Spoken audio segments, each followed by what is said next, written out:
These days, Boggs works through what's known as the Beloved Community Initiative to encourage people like this in cities across the country to see themselves as crucial to how democracy works and for whom. You know, you didn't have to come here this past weekend. You're 91 years old. Why did you come?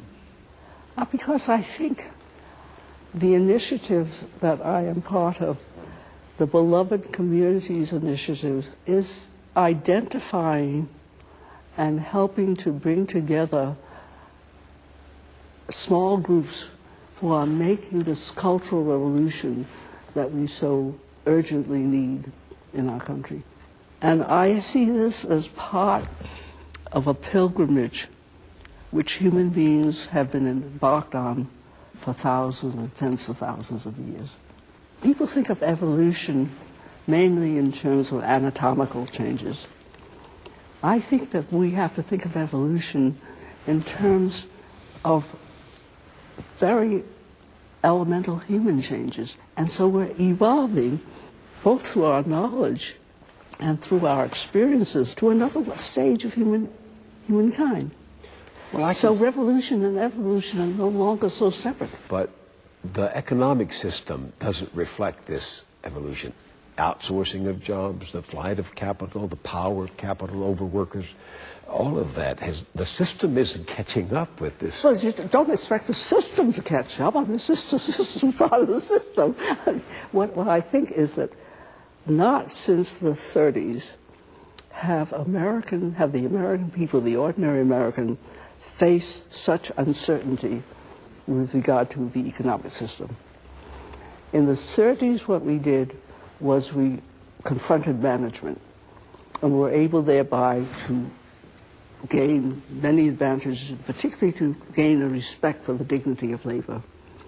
That's no longer possible today because of the ability of corporations to fly all over the place and begin setting up and so all this outsourcing. So we're going to have people are finding other ways to regain control over the ways they make their living. You know, a lot of young people out there would agree with your analysis, with your diagnosis, and then they will say, what can I do that's practical? How do I make the difference that Grace Lee Boggs is talking about? What would you be doing? I would say do something local. Do something real, however small, and don't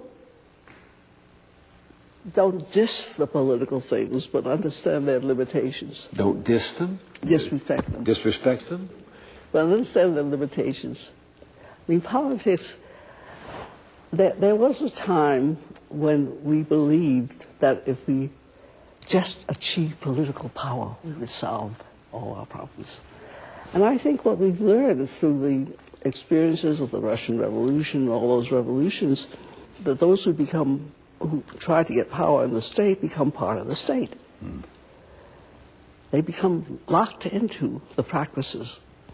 And we have to begin creating new practices. What will it take for this next round of change that you see as promising? What would it take? It takes discussions like this. I mean, it takes a whole lot of things. It takes people doing things. It takes people talking about things. It takes dialogue. It takes change in a whole lot of ways by which we think. Do you see any leaders who are advocating that change? I mean, people that we would all recognize, anybody we'd all recognize? I don't see any leaders, and I think we have to rethink the concept of leader, because leader implies follower. And so many, not so many, but I think we need to embrace the idea that we are the leaders we've been looking for. In the 1950s, Einstein said, "The splitting of the atom has changed everything but the human mind, and thus we drift toward catastrophe." And he also said that imagination is more important than education. In other words, the time has come for us to reimagine everything.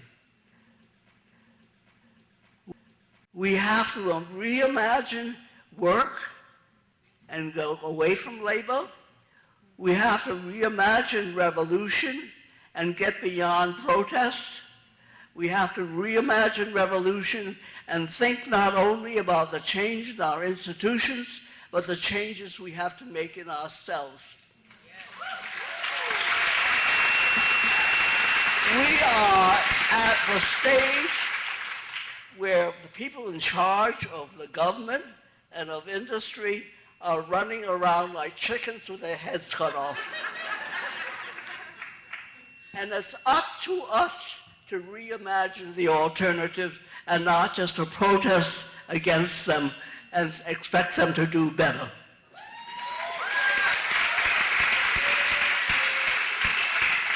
We are at the point of a cultural revolution in ourselves and in our institutions that is as far-reaching as a transition from hunting and gathering to agriculture 11,000 years ago, and from agriculture to industry a few hundred years ago. How do we reimagine education? How do we reimagine community? How do we reimagine family? How do we reimagine sexual identity? How do we reimagine everything in the light of a change that's so far-reaching and that it's our responsibility to make? We can't expect them to make it. We have to do the reimagining ourselves. We have to think beyond categories. We have to reimagine. And how do we do that? We do that, I have found, by combining activism with philosophy. And that's why it's so important that Angela and I are here on this platform, that we are both philosophic activists. We're both activist philosophers. We can't think anymore that all we have to do is to act. We have to do a lot of thinking. We have to do a lot of imagination. We have to do what I call visionary organizing. We have to see every crisis as both a danger and an opportunity. It's a danger because it does so much damage to our lives, to our institutions, to all that we have expected. But it's also an opportunity for us to become creative, for us to become the new kind of people that are needed at such a huge period of transition. And that's why it's so wonderful that we're here today. That we dare to talk about revolution in such fundamental terms. I came to Detroit nearly 60 years ago, and since that time I've lived in the same house most of the time. When I came to Detroit, there were 2 million people there. The Chrysler plant where my husband worked, 10 minutes. Okay, the Chrysler plant where my husband worked employed 17,000 workers.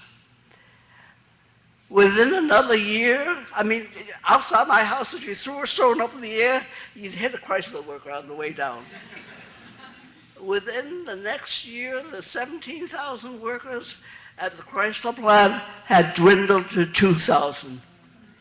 And within a very short time, automation, high-tech, was eliminating the jobs that had made Detroit the arsenal of democracy during World War II.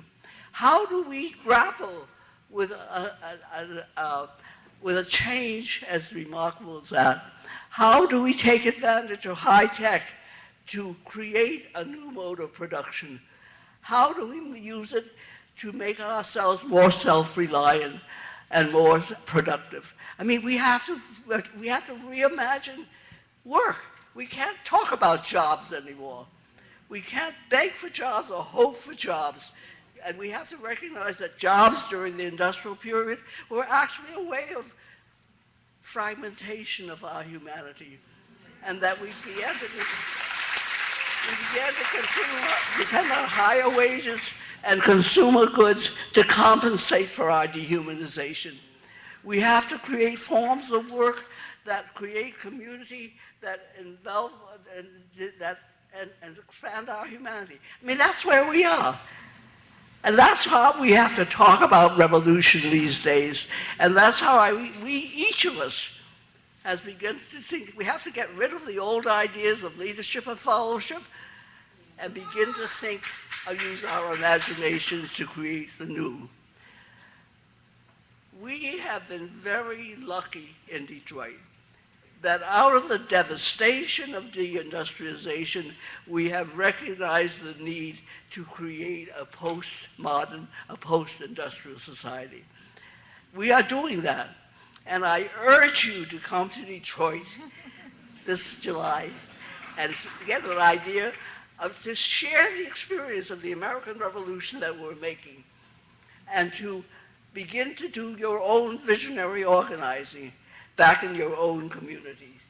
We have the opportunity, we have the challenge at this period on the clock of the world to create a new humanity, to create a new society, to create a whole new paradigm of education. We have to think of education and the young people not as the problem, but as the solution. We have to enlist them in the solution of the problems of our community. That's a whole new way of reimagining youth and the relationship between generations. And that's an enormous challenge. That's an enormous task, and it's up to you to do it. I'm very old. I'm very hard of hearing.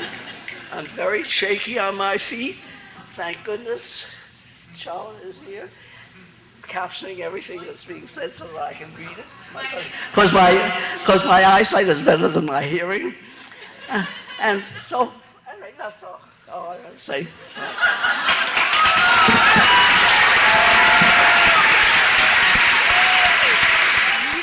May I ask the first question? Go ahead, please. Okay. I was totally impressed by your notion of transforming the very nature of work. Because, of course, we find ourselves in a period with rising unemployment, and the tendency is simply to demand more jobs. Also, education. The tendency is to demand greater access to education, but we don't necessarily ask ourselves what needs to be transformed about education and what needs to be transformed in the way we conceive of work. You know, I was always really impressed by Marx's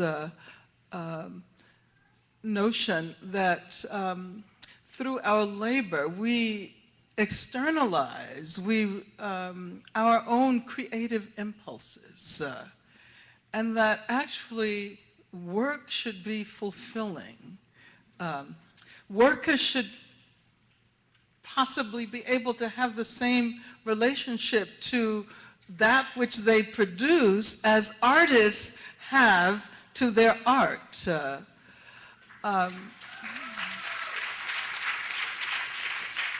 And because you brought up the issue of technological innovation and automation and so forth, it occurred to me that we really need to talk about a shorter work day.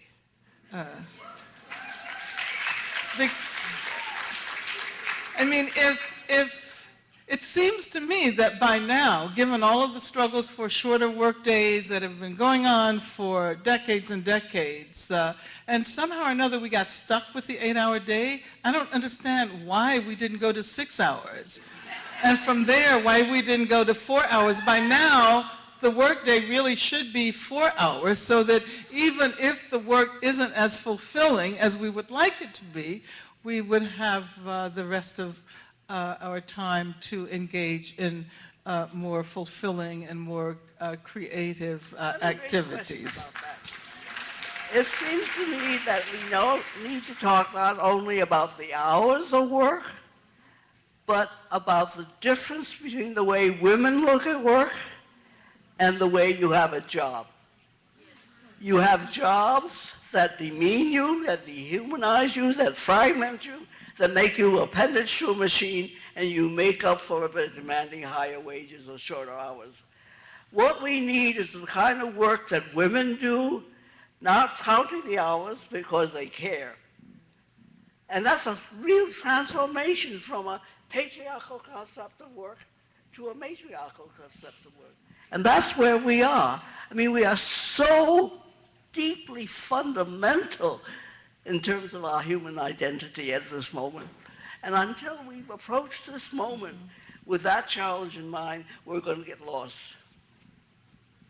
If we can think of the work as the work that the artist does, in the love for the material, in the vision that he or she has, instead of thinking of it as the way that we have colonized the materials, that we have colonized people, that we have colonized the earth. I mean, the abuse that we have done, not only to each other, not only to people of color, but to the earth and to ourselves, to our own humanity, has been horrendous. And to recognize how horrendous it has been, and therefore the need to create an alternative that is more human, is the kind of revolution we have to make. And with all the good that the Occupy Wall Street movement has done, I don't find that their language, their ideas are profound enough. They are against the corporations, rightly. They are against the greed and the avarice that corrupts our society. But the need to imagine an alternative in philosophical and human terms, the need to grow our souls, and to say that proudly and unashamedly, to talk about the kind of tremendous human transformation we have to make. We must be courageous enough to think that way, and to talk that way, and to relate that way.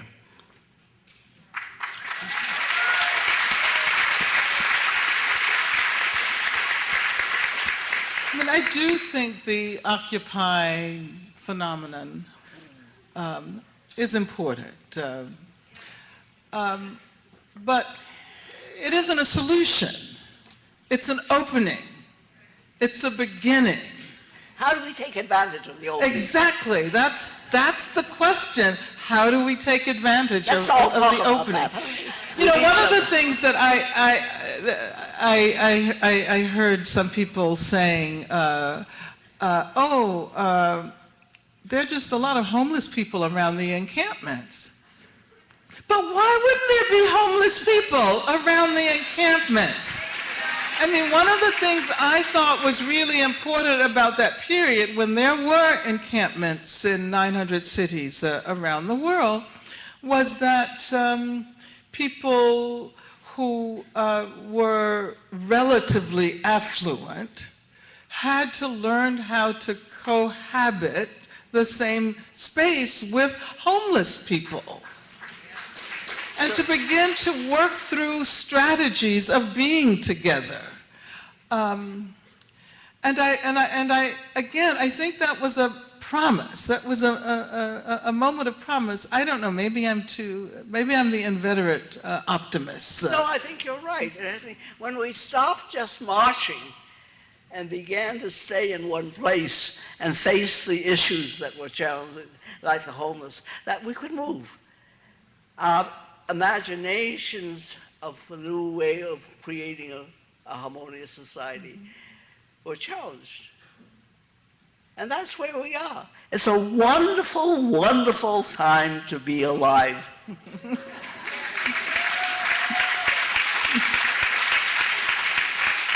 I totally agree with you.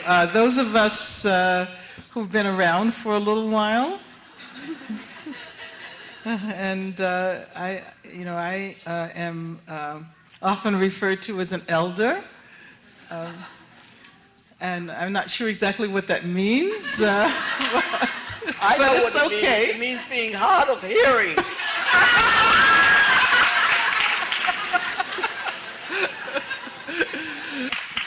I mean, how many old people are in this room?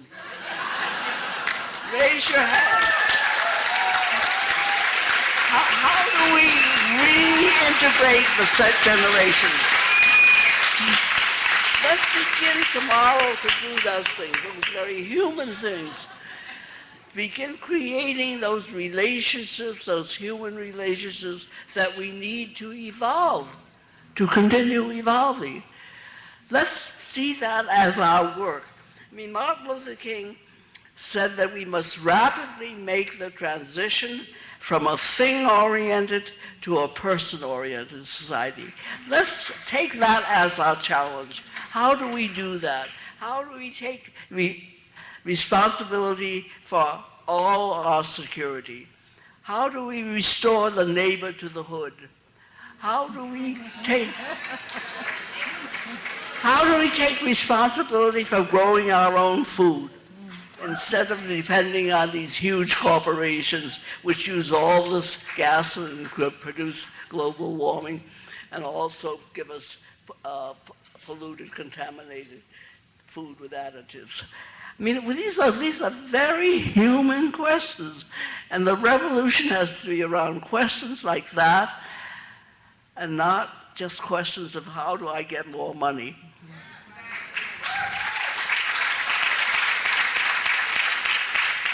So I've been asked because we had so many people coming in and it took us a while to sit down, and out of consideration for Grace Lee Boggs' health, that maybe what we could do now is have a couple of questions that I could pose to both Angela and Grace and have them both address them for us.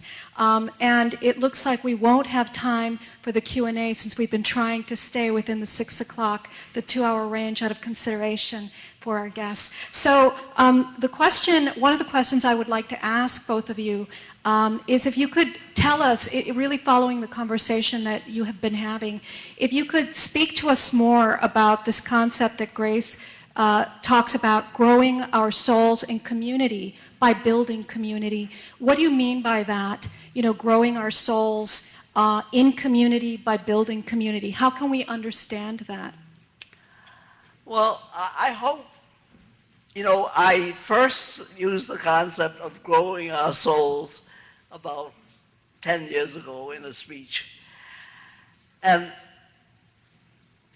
radicals don't usually talk about souls, but I think we have to be courageous enough about talking about what I mean by soul is the capacity to create the world anew, which each of us has.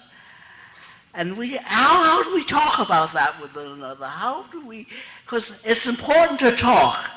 It's not only important to act, but when you talk, you begin to create new ideas, you create new language. And we have all been damaged by the system. It's not only the capitalists who are the scoundrels, who are the villains. We are all part of it. And we all have to change what we say, what we do, what we think, what we imagine.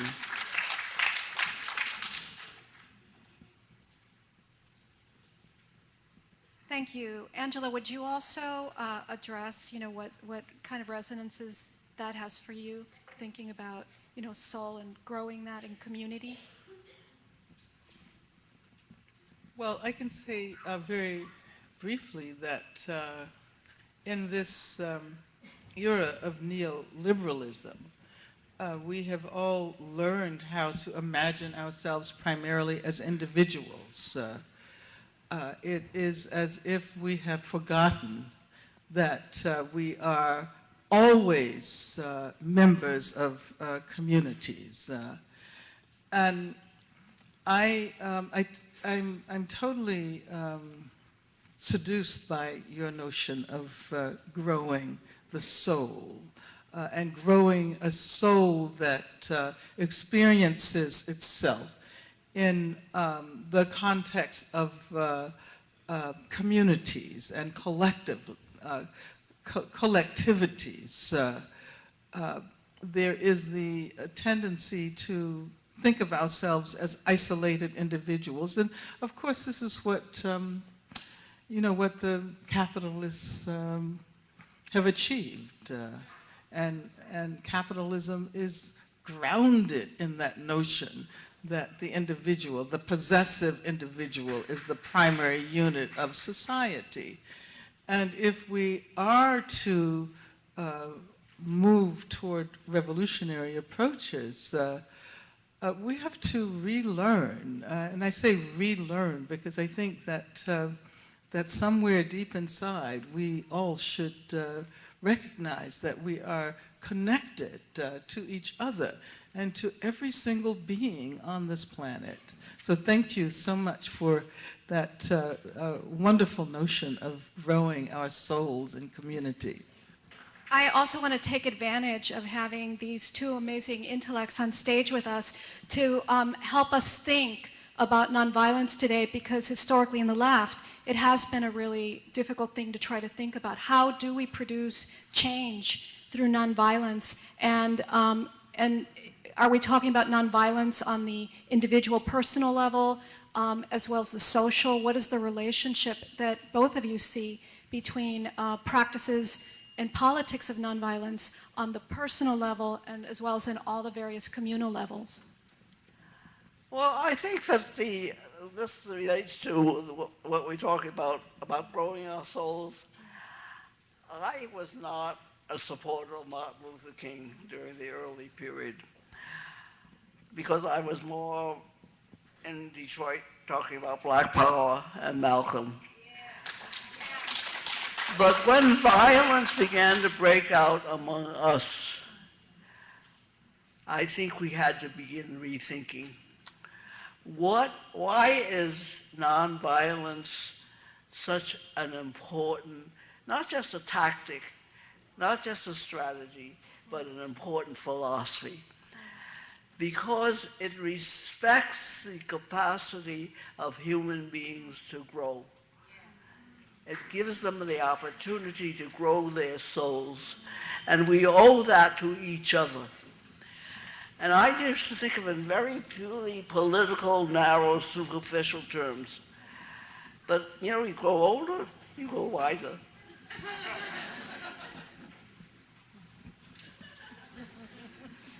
Great, thank you. Angela, would you also share your thoughts on this with us? Okay, that's a very complicated question for me.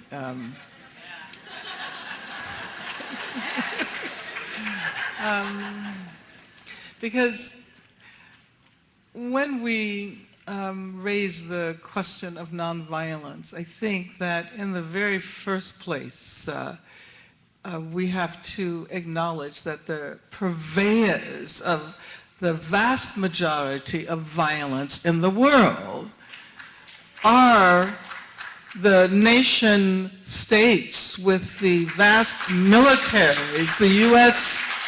government, for example, Israel, for example. And so yes, we need nonviolence, but I would say let's start by abolishing the military and disarming the police.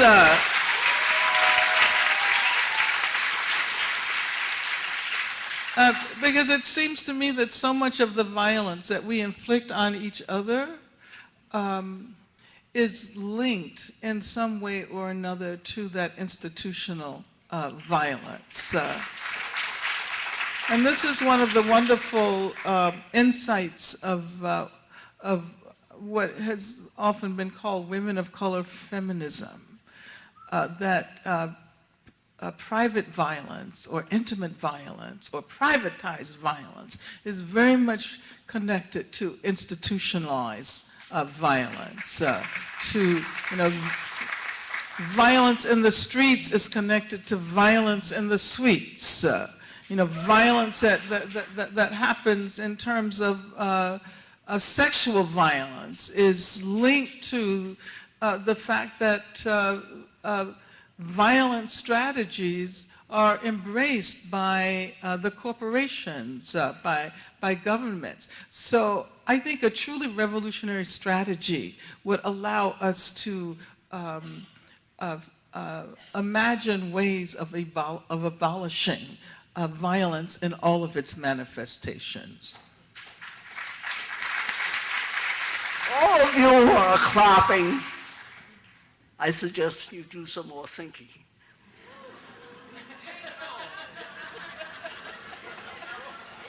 You know, it's a philosophic question. It's not just a tactical question. A philosophical, you know, when I was a junior in college, a sophomore in college actually, I decided to drop all my courses and take philosophy. If you had asked me what philosophy was all about, I wouldn't have been able to tell you. I was only in my late teens.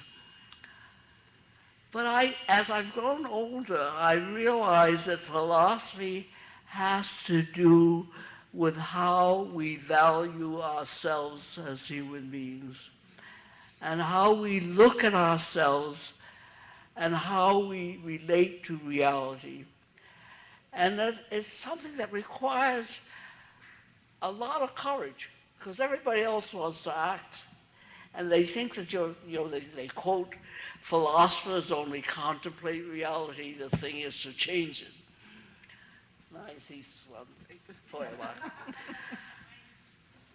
But I think that's a false counterposition. And if we think about it a great deal more and talk about it a great deal more, we will learn that out of our respect for ourselves and our respect for each other, nonviolence is something we have to embrace. And it'll take me a long time to learn that.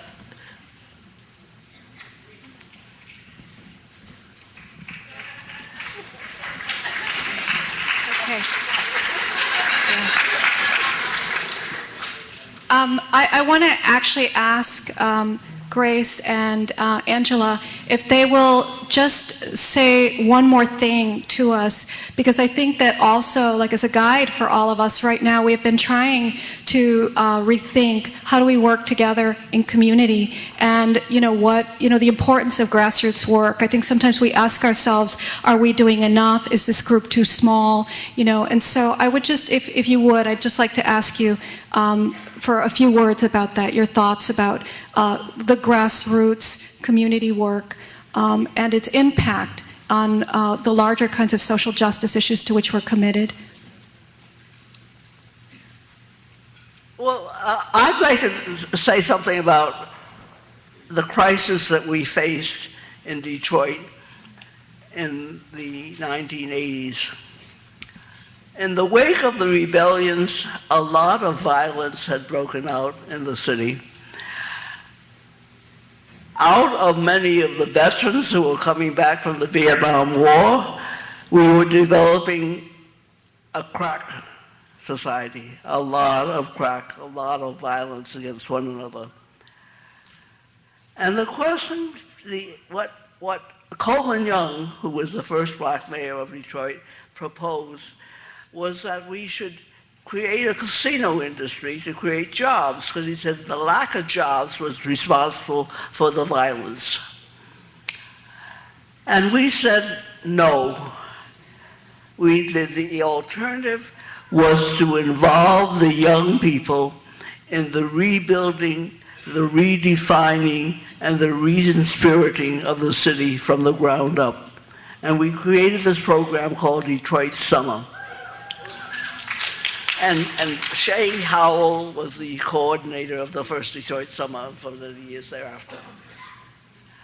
I think that is a visionary organizing.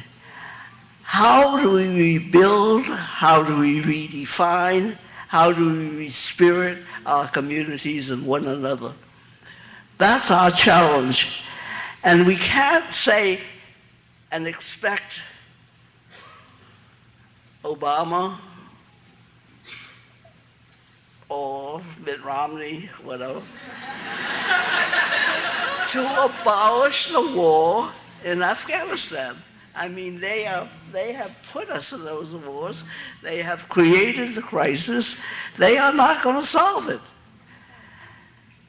We're the ones who have to solve it by creating another kind of society and take advantage of their helplessness and their powerlessness to do it.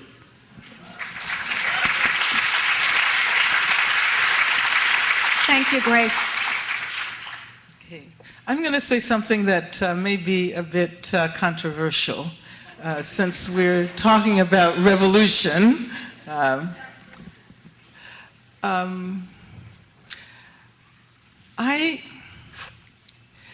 remembering when Obama was elected, a little over 3 years ago, and that was a moment that was so incredible. For a few days,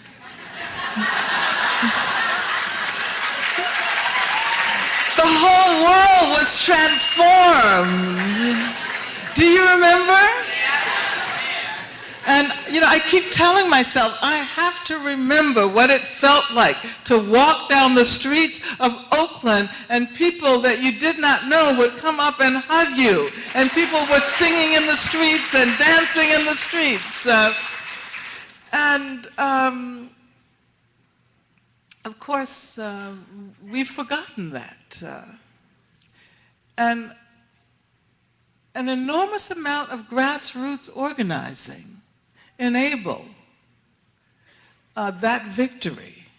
That was a victory not of an individual, but that was a victory of people all over this country who refused to believe that it was impossible to elect a person, a black person who identified with the black radical tradition. Now, everybody said it was not possible. The vast majority of black people did not support Obama initially. They supported Hillary because Obama was unelectable. The problem was, I think we all assumed that that's all we had to do, was elect him and then go back to doing what we were doing before. And the reason I said I'm going to say something controversial is because I think that despite all of the disappointments, and we could go on and on and on about what Obama has not done, and about Afghanistan, and about Guantanamo, and about health care, and all of that. About immigrant rights. I mean, not even the DREAM Act, which was this really puny bill that would have been just a minor baby step in the direction of immigrant rights, the rights of undocumented immigrants. But anyway, what I'm going to say is that I think we need to figure out how to prevent somebody like Mitt Romney from being elected. And let me just say one more thing. One more thing. And I think that this time around, we have to engage in that campaign with our eyes open. And I say this as someone who never voted for a candidate representing one of the major parties until I voted for Obama. That was the very first time I hadn't voted for, communist or peace and freedom or green or whatever. And I think this time around, we have to recognize that we're not campaigning for an individual. We're campaigning for ourselves. Because, as June Jordan said, we are the ones we have been waiting for, and we can't go home after election night. We can't assume that all is well. Let's talk about that. See, I told you it was going to be controversial.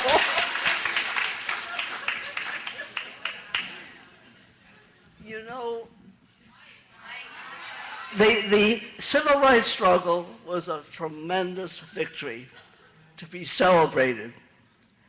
But it created new contradictions. It created a black middle class.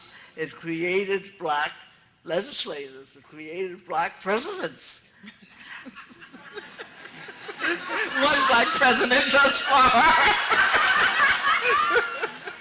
So how do we understand that every victory creates new and more challenging contradictions?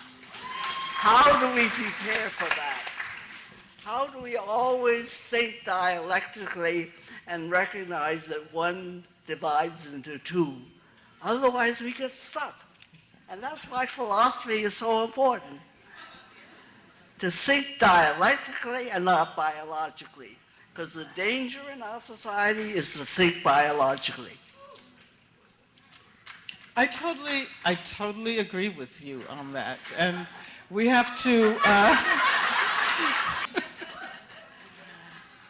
I'd like to encourage folks not only to think dialectically and philosophically, but also to think more about our brains, about neuroscience, and about the capacity we have to think anew, but how we can only do that if we understand that there's a tendency in the structure of our brains to get fixed into old categories, to get locked into old concepts.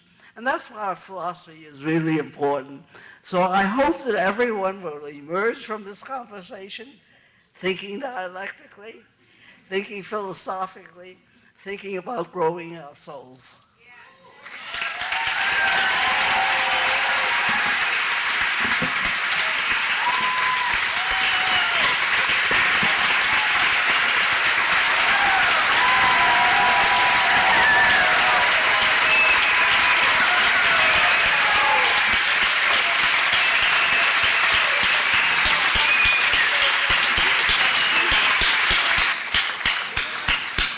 Thank you, Grace. Thank you, Grace, and thank you, Angela, for a life of leadership, of courage, of inspiration. You've helped all of us grow our souls. Thank you.